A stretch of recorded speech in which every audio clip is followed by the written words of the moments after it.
tun huna hian ENT area a cancer chungchang a kan hria tur poimo te soi kan an tum don ani a cancer chungchang hrimhrima hian hria tur poimo toite han soila tha in ka ria a nu in now apa hian mi pachi le me chechi ani a atira chon chipani angani chu aloin sem aloin tipung zela chuarin no te puma aloin siam thina lu turte mit turte nar turte ke turte khatiang khanin nu pum chunga no te ai siam lai khanin puitling akha mi hring akha eng chen tur nge eng ango tur nge adum tur a hang tur ti te khalowin program vekani atira sel pani te akha aloin sem dar zela mi hring pum pui lo ni ta ani khatiang khan kan tak sapek sang a hian sel te kha ti samur te kha nu pum chunga no te atira lo siam ang khanin aloin tha pung vak thei ani kamelo in tha pung vak control lo kha cancer chu ani mai ani chu kan thria thiam dan turtan toite in han soi kadu chu ani a nu pum chunga mi pachile pe chechi aloin tha pung dar vaka thin turte nu te turte lu turte aloin siam ta a aloin siam puitlinga khati ang che kan lo puitlin nu kha hianin kan tak sapeng sanga kan timur kan sel te hi aloin tha pung vak thei ani control lovin chu cancer ani mai ani te in hria ila a tha in ka hria ENT hi ear nose throat ani a chu beng nar shok ani a heta hian ngong te ka chung de potel vek ani ENT cancer hi a tam khop engene a incident se sang khopa ve hi kan tam ani chu Mizoram a hian ENT cancer hi thatin de tho hianin pani pathum new case kan hmuni in kan hri ani chutiang khopa tam chu ani a hei hianin ngai tu ana po article thui viawani chuwa hemi program po hi atangkai viaw tura kan ngaya ENT a hian shoka cancer hi tamber ni in ka hria a adoda chuanin nar top dang chunga te tonsila te oboma te kachung hania te leya te an omle thin ani cancer hi kan thria tur poimo chu cancer hi ka vei mai mo ka omdan he diglo reung ka hria a chu vai cancer ani mai the ti in rin the na kha hriat a tha a chu toite te nan soi donila nara hena bik takin han soi masaila nar a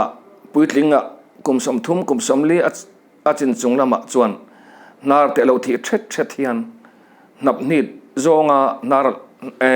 napa khan thi alo tel deu thet deu reng chuanin are lova an re wanga alo omle thin khatianga thi tampui lo bleeding tak ni lo thi alo tel thet khanin cancer ani du ani cancer ene thayani kha film khurangaya hriat angaya tin o kanan thena chil temo kanan chaka khang te ka lo thi thet mo khanin cancer kha nar ko to paimo koi lai shoka mo hian omani du khop maya khatiang kan nei chuan film khurangaya in entir tha in entiran atra a tin shoka te hian in til kanan eya kanan lem zonga thil lo khak fek ma se ngai mo tham angring si amaro chu lo omle thin kar khat kar ni no lo omle thin na pa ngai hlira lo khatiang kha cancer early sign cancer trantir ani du viawani tin obom lama chuan alo chang theya atira chun an chang hi an rele ve maya amar so lo reidova chang kha are theilo thinani chang kha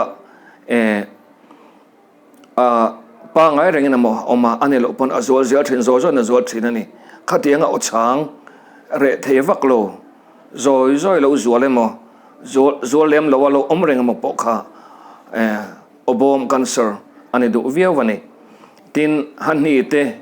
lete cancer ro hichu alo pa na amu thei mai ol sam takin mit longin apan he adam len theilova apan kha om renga athi deuh ser sera hani te leite khatiang kha khatiang kan nei chuanin cancer in trantir hi ani du fova tuna kan soi toy te atang khanin doctor ron angai ni ti kha ria ila train ka ria tin puitlinga beng along on deuh chuan beng pakhat zok adinga mo aveya mo along on deuh hianin nar ko top dang chung cancer hi ani du viawni khatiang veya mo khatiang nei kan om chuan kan lo nei ani pal chuan doctor ian te doctor ron vathe atra ani tin cancer hi instead cancer to angkhanin Mizoram min suat tu ani a ENT cancer changlo no te cancer te pumpui cancer te chodot cancer te real cancer te Mizoram a hina tam em mai kan fei tam em mai ani ti hi kan khriat atra a cancer hi mu ma chuan adam the ni ti hi kan khriat atra ani mana kadam lo pakhat chu ko vai he khop maya aka chungan enela sen huam maya a sen changpon lo en sen so adum the ani kami kha alo kal thina adanga hianin pan de ser ser helo oma chu biopsy kanan la a cancer alo ni a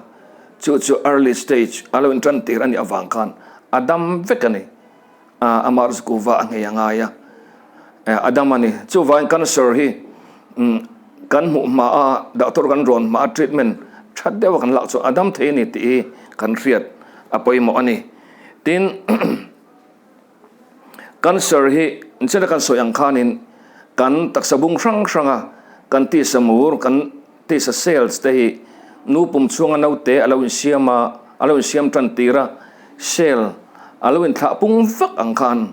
kan vun te mo kan ril chung te mo kan ka chung te mo kan taksa peng khoya mo ber cell te kha alo in tha pung vak te yani kha cancer ni kan ti to kha cancer hi nana hrim hi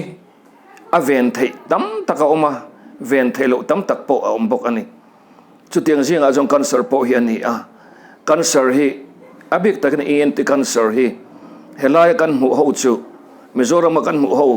cancer kan diagnose ho zong hi ka soi ngamin karinga dikin karinga zule moma film lo vek kan ni zule moma film lo an omani chon an claim le ang ENT area chunga hian kan soi fowa janchin bu atepo kan share thina radio atepo kan ngai thla in karinga cancer siam tu cancer thlen tu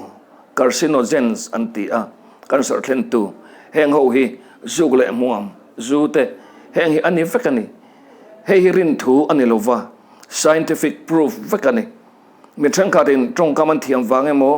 in nilan thiam awangin mo a heng su ni tak lo anti hi rin lo turani heng zong hi cancer thlen tu scientific proof vek ani ti hi kan hriat angaya chu wangin ENT reason abik takin ENT area kanin ven dan tur chu heng zugle muam mejial te zute tuibur te khaini te zarda te dildar te sikhar te heng zong laka hian kan film apoi mo ani heng kan film chuan kan cancer in Mizoram in cancer kan vei hi tam takin atlan hiam don ani ti achiang bang ani tin emana khanin BBC News kalau muto a America rama anan zir chianga he angthil zugle mo bik takin meizu a kharan zir chianga meizu incident sakha atlak niam chuan cancer po kha atlan niam zelani antiani heng hianin ain tirchu meizial zukte le heng chana kan soito te khan cancer hi an siama an thlenani ti hi kan hriat angaya a taka a azulopon a inlopon ko vailopon sada mom lopon a vethin kan ti hi chu kan thei ngel angaya ni hetiang argument hi chu a fin thla lowa scientific lowani ti kan hriat angaya chu wangin kan in venatur chu te tranga kan puitling thlengin antik lai po hianin kan sim hi kan tin ejo kan sim angaya kan ti lo kan tu kan fa te kan ti lo tir apoi mo ani tin kan lo ti ani pon kan sip chuanin tam takin cancer kan vena chan saka atlati amani ti hi kan riat anga yani tin cancer treatment hi entenga kan ti ang dam lo tan hianin how tak ani treatment hi athei chin chu ganan zaya zai nu po hianin hem angaya chuta chemotherapy tile angai trinani dam lo hian tur ani cancer na ina nom lo na shomna atlen aina sama kan achang chuan atira chuan hemte chemotherapy te hianin atlen trinani a shom ani ti kan riat angaya chu wangin kan gai tu ate kan sena cancer laka kan in thiar film the natur chana kan soi zule amom zute atang kan film hi apoi mo ani ti kha shrela ela tha in karinga tin kan soi du poi mo de mai pakhat chu kari ro ka ve tin adikin karing boka chu mizo te hi kan then state ta kan tribal unau te ai hian kan sorry kan ve ma ni in alangani kuwa te hi ke ni ai chuan khasi te hian an en sa ani zupon inna sa tho tin me te po anzuna sa tho ani amar cancer an veit lembik ke ni ain he yana entir ni alang chu mizo te hi genetically in cancer ve ma kan ni in alang tlatani proof na chi omlong ma sela angai thei ani hi ke mani aya tema yang khasi dis ke ni an upa ke mani aya tinasa khasi te khwan an ve tlema anti ve thona ngin he da entir zu mizo te hi cancer kat prone ani cancer hi kan ve ma ani ti hi chiang takin alang ani chu wangin kan film khur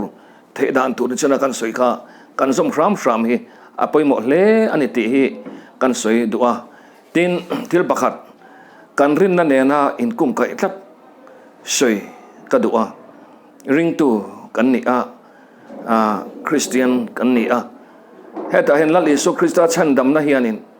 kan taksa po hi achandam tel ani ti hi kan hrelo ni na lang tlat me zo ho hian kan tharau chau amo kan riru chau amo chandam ni in kan ngaya kan taksa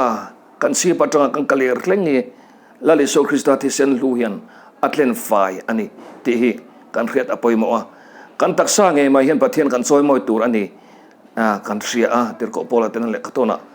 anjia ka min rila heti la hian mizo Christian te hian kan taksa nge mai thiang lim na lama pathian ta na kan hlan hi ahun to ani kan hlan lovani kan taksai chandam lo ang main lali so Krista ti sen lu takhi enga ama hian kan ngai lo amani ti thei ani in kre thina chu wangin hei kan theda tan apoi mo le kria kan taksa kan ti thiang lim angaya kan taksa ta na thamia lo zug le muam min ti mel thamia lo tu min ti resel sot lo tu heng te hi chu pathian minga kan taksa hi kan ti thiang lima lali so Krista ta kan taksa kan ti thiang lim na kan ban san kan sim hi mezo ho hian ahun to tak zetin ka hria ani chumi kan thengila wang hian cancer na te tuna hian hei HIV AIDS